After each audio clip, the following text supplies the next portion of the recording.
இருள் நிறைந்த ஹாலிவுட் கிறிஸ்தவம் சார்ந்த படங்களை எதிர்ப்பதுடன் சாத்தான் குறித்த படங்களை மிக தாராளமாகவே வெளியிட்டுள்ளது.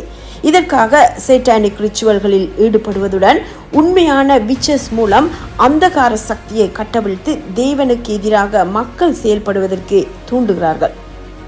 ஹாலிவுட்டின் டார்க் சைட் பற்றி பல உண்மைகள் வெளிவந்து கொண்டே இருக்கின்றன. அமெரிக்கா கிறிஸ்தவ நாடு தான், ஆனால் அமெரிக்கர் அனைவரும் கிறிஸ்தவர்கள் அல்ல. பலர் தேவனை எதிர்ப்பதோடு சாத்தானை கடவுளாக வணங்கி மிக பயங்கரமான வாழ்க்கை வாழ்கின்றனர். கலிபோர்னியாவின் பொஹேமியன் கிராவ் என்ற மிக பெரிய இடத்தில் ரகசியமாக சேட்டானிக் ரிச்சுவல்ஸ் நடைபெறுகிறது.